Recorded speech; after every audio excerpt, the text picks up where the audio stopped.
The law of respect. And so the law of respect is really good. The law of respect, I believe, is straightforward and to the point. I like a couple of things in this chapter that Dr. Maxwell brought out. One that I'm going to start with, and have some questions that I wanted to bring in. I really wanted my computer up so I could address those questions that I worked on last night. But one thing that stuck out to me on this chapter was people don't follow others by accident. They follow individuals whose leadership they respect. And so that was very good to me. It just kind of stuck out because sometimes we think we're doing a great job, but we recognize there are people that they don't respect maybe what we're doing or how we're doing it. And so that can be a challenge for us, I think, sometimes because we're thinking that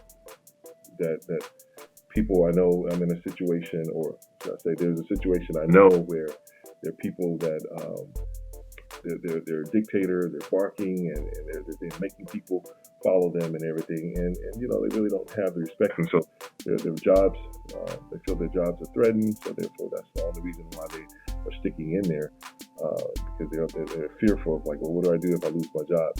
And so that to me is not real true leadership. There's a balance there, but right there, I think the key here is respect. And today I'm going to be talking about the law of respect.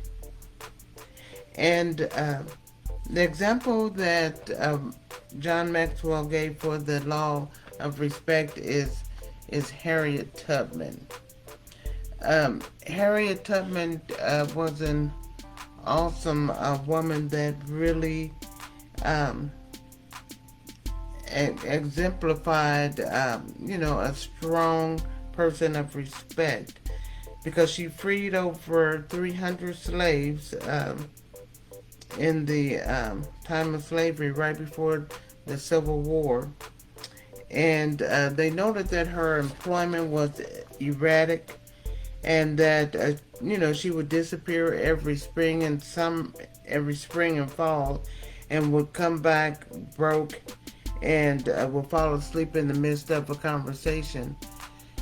But all of this, you never know what's really going on with a person. You just see the effects of it. But all the time that this was happening, that erratic behavior, she was actually freeing people. She was actually changing,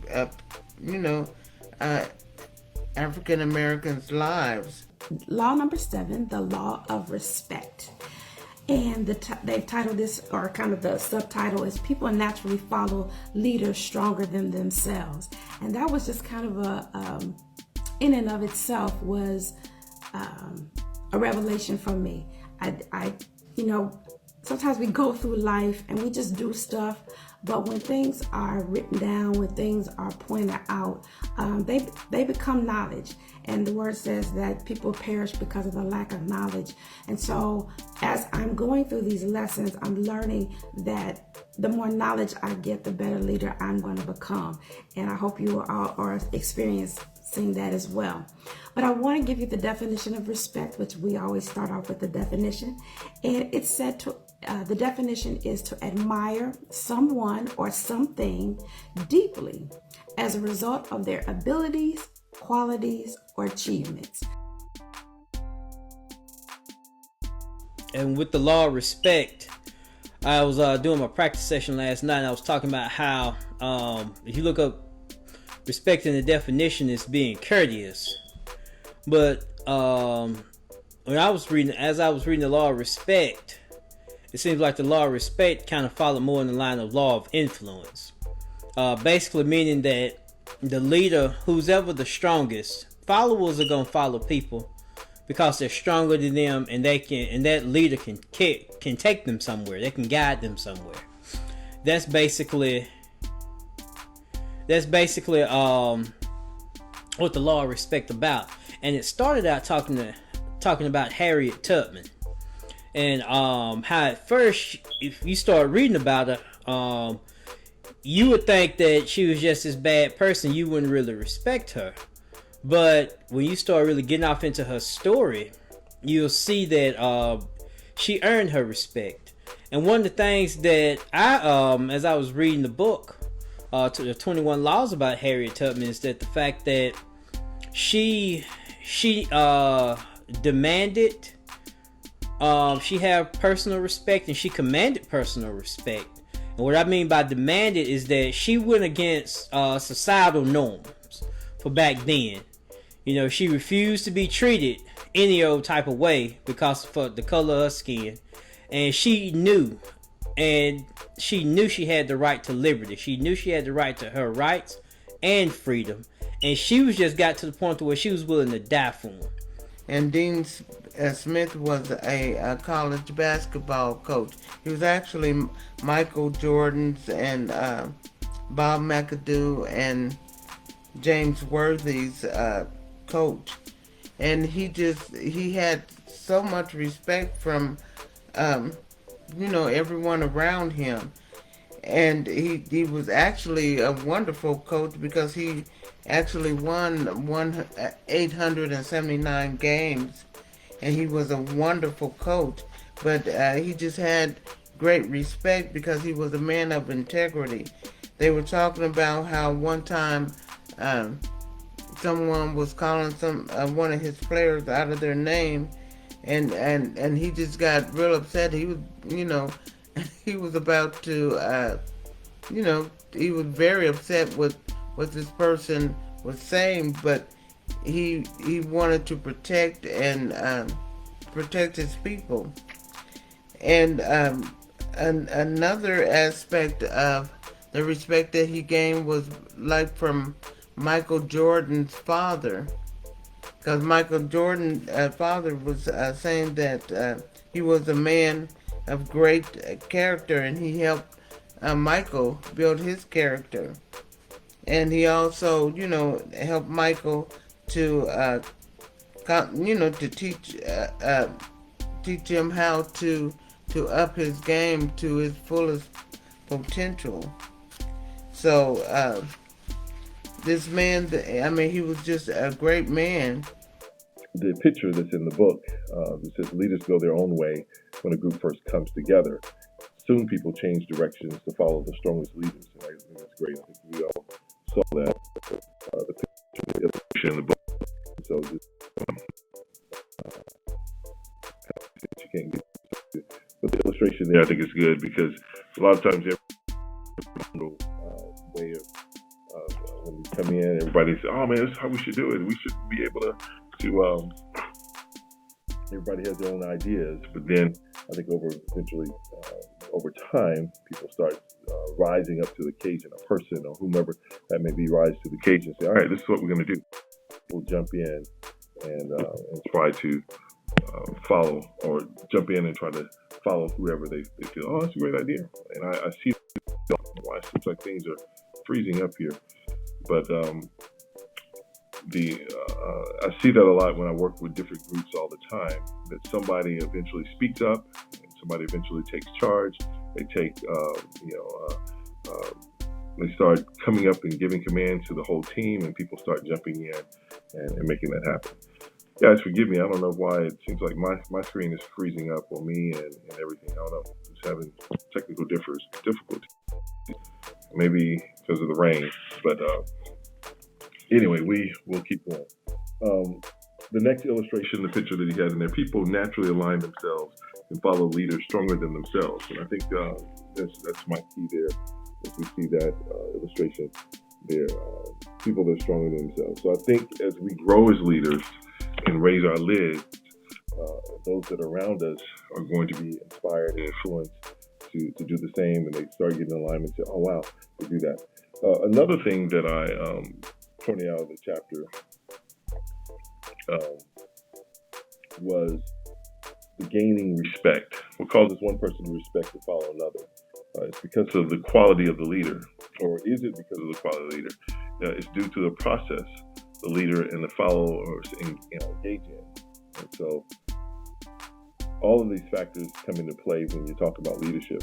In the law of respect, I think for me, in my business, well, sometimes you can almost demand respect from people around you. I mean, and it's the way that you carry yourselves that demand respect. And you demand respect by offering it to others first. And, I remember Mr. Doris saying something about, people that they have to earn their time in your space. So they have to respect you enough and be a benefit to you enough for them to even have time in your space, because sometimes you don't have time for disrespectful people to be around you, and you don't have time for people who's not going to help you go to your fullest potential. So respect is everything, and even with the employees, you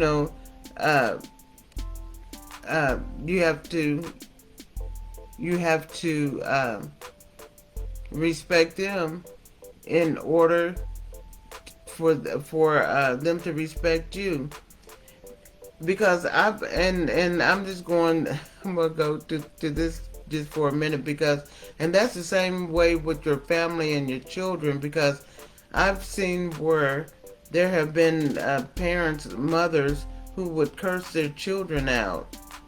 I mean, what kind of respect are you teaching your children if you're the first one, you're cursing them out and you're belittling them? And so what you're doing actually is putting a curse on them, because, you're actually disrespecting them, and you as a parent, I mean, you're the main one who should be teaching them how to respect others and themselves. But, I just think sometimes, some parents just don't know any better. But it talks a lot about Harriet Tubman and how much many respected her and her courage. She was deeply determined. Determined, and her determination was to fulfill her purpose. Her reputation and influence commanded respect from both slaves and from influential Northerns of both races. And I just thought I had kind of highlighted the words reputation and influence, because it's just amazing to me how these laws are independent yet interdependent upon one another. The law of influence, our reputation, just the character. So I'm really excited. I really, really love this book, and John Maxwell is becoming one of my favorites to reference. But anyway, her reputation and influence commanded respect from both the slaves and from Northerns of both races, black and white. And we know that back in that time, to be respected by or Caucasian or whites was a big deal for African Americans. Everyone recognized her strong leadership ability and felt compelled to follow her. So it's safe to say that you can't or shouldn't judge a book by its cover. We learned in the previous laws that talent isn't the one thing that makes us a leader. Just because we have talent, or just because we have a skill, or just because we can do something good doesn't necessarily make us a good leader. But we all have the ability to be a leader, and it's that natural instinct, and it's a natural instinct for people to follow someone stronger than they are. And Harriet Tubman, she displayed strength and courage, determined. She displayed so many values that we can pull from. Oh, this person knows what they're talking about. This person knows what they're doing. So I'm going to follow him or her. And that could change, depending on your expertise, depending on where you're from. No, not where you're from. Depending on what field that you're working in. So that could all change. But I like how it said that really and truly respect is not necessarily just about being nice and stuff. Respect is also following people that's stronger than you so you can get to where you got to go. Also, it talks about some of the aspects of gaining respect. First of all, having a natural ability. Some people have a natural ability to lead. Me personally, I somewhat have a natural ability to lead. This depending on what we're doing. It just depends on if it's actually worth it. But it also talks about respect for others. As a leader, that you gotta have respect for your people. And that basically goes to understanding that we're all human, understand we all have our rights, understanding that, and I believe as a leader, it goes back to your willingness to invest in others, to help others get to where they got to go.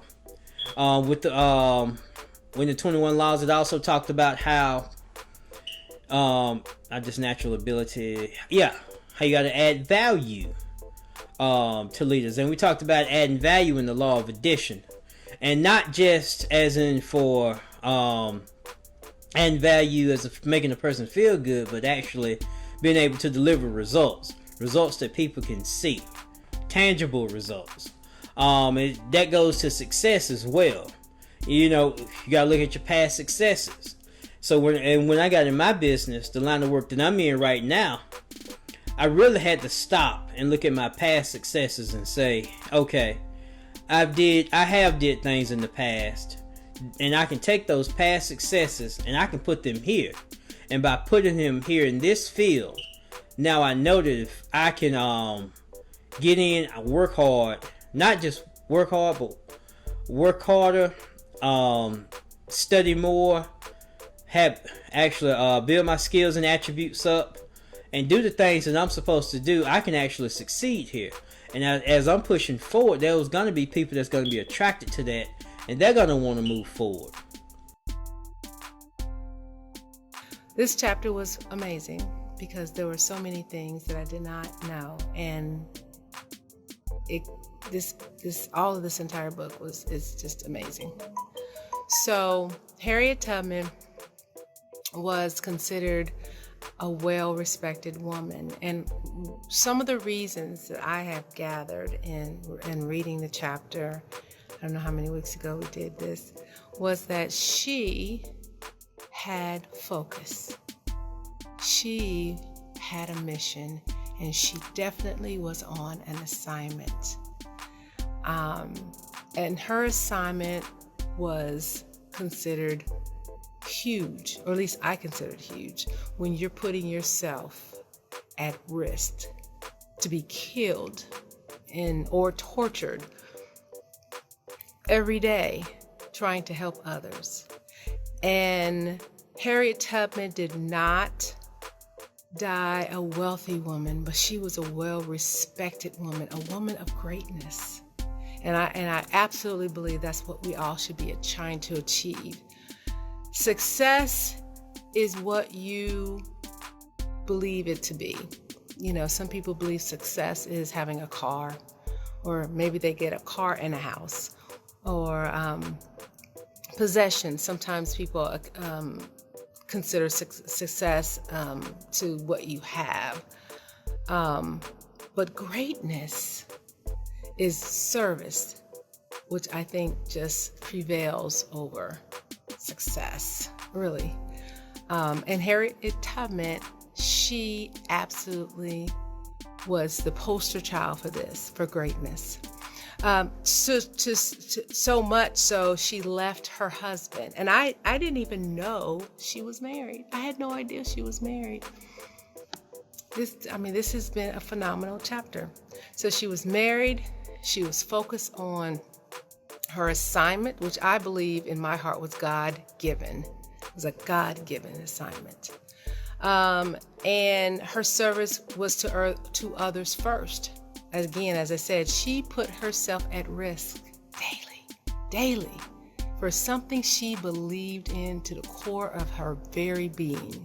How many of us would say we would do something like that? I mean, I would, let me speak for myself. I would definitely have to be on an assignment I mean, for my children, yes. For my family members, some of them, yes. But how many of us would like put our everything on the line for strangers? But she had a goal. She had a vision. She was on an assignment. Great vision. They considered her leader of steel. You know, they say iron sharpens iron, steel. She was just that. And so in the chapter, it talked about uncommon practice. Following through increases respect. OMG. Should we all not say that to her? Following through. And I'm not saying things don't happen. Life happens to all of us. We forget to do things. Look at me. It's 8 o'clock at night, and I was asked to do this yesterday, and I told Dexter I was going to do this today. And here it is. I'm thinking today earlier, but my day was it just got away from me a little bit today because we had a few little emergencies, wedding type emergencies. But following through, I mean, honestly, for me, my customers depend on me to do what I say that I'm going to do, or they won't come back.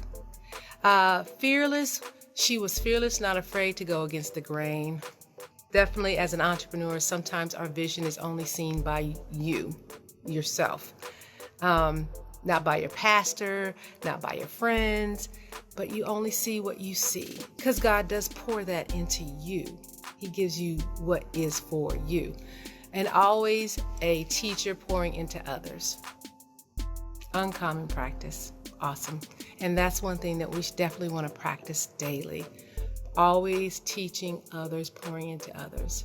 And again, that makes you great when you do that. Lifting others up. Those who came in contact recognized her leadership ability and naturally wanted to follow her. Yes. The more leadership ability a person has, the more quickly he recognizes leadership or lack of. Harriet Tubman. And I learned a lot about her in this chapter that I had not known before, which is very interesting. I had not known that she was married. I had not known that she had suffered a head injury as a child. And so those were a few things that I didn't know about her. Helped, to understand and build the case behind why he used her as an example. And so, for all intents and purposes, had a very hard, challenging life as a child and even as an adult, being born into slavery and dying in it as well. Well, not necessarily dying in it, because she was free, but much of the world was, the country was still experiencing it. Good morning, Raderik. So, her as an example in this chapter really did solidify his case and his point in describing the law of respect, because he mentioned there were 5 ways leaders gain respect.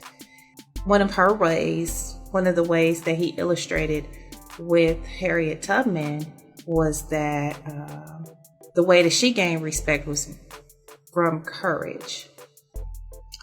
And so that's why she was used as an illustration in this chapter, which was great. And I get it, because she was willing to die for her cause, for her